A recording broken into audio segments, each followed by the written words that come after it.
Hello and welcome to Ant Holleufer. Today I'll be showing you 5 simple tips and tricks for beginning ant keepers.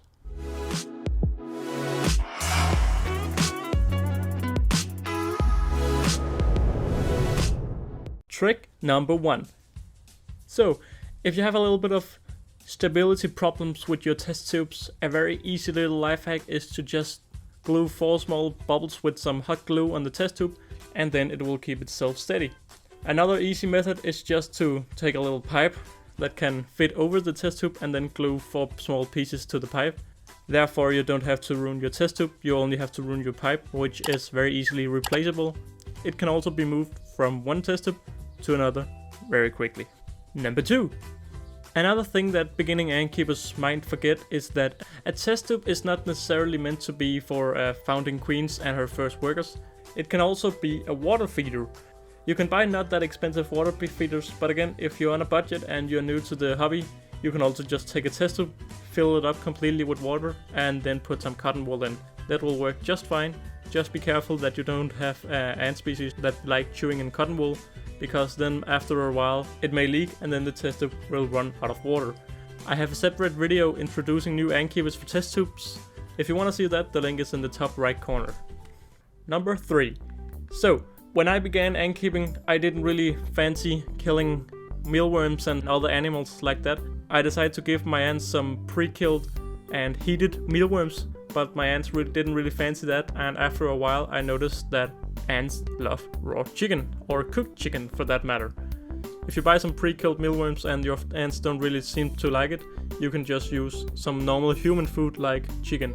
Just be careful that it isn't toxic for the ants, so for safety reasons I would recommend that you boil it or something so all the bad bacteria will go away, even though ants should be able to handle that. Number 4. So this isn't really a trick, it's more that something that you just always should be aware of. Queens fly already from the start of April to November in some countries even. So always keep a few test tubes in your pockets or in your car, wherever you are, because you never know when you're gonna find a queen. And it would be very sad that you see a queen and you don't have anything to carry her with. So always have some few test tubes with you and some cotton wool to keep her safe. Number 5. Another very easy little life hack is that ants can't see through red plastic, or the color red. So if you want to see your ants without really disturbing the ants, get some red transparent plastic, because you can see through a little bit and the ants can't really see through the other way.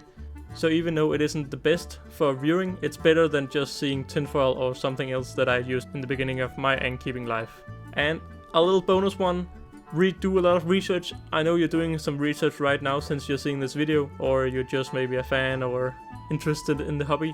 But do a lot of research. There's a lot of great YouTubers who will help you very much get in the ant keeping business.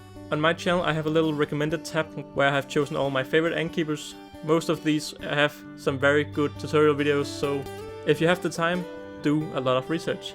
We can all still learn some tips and tricks here and there, so if you have any tips and tricks I didn't mention in this video and want me to make another video where I maybe input your tip or trick, leave it in the comments below, and you know, if there's enough like and support on the video and enough new tips and tricks, I'll do another video.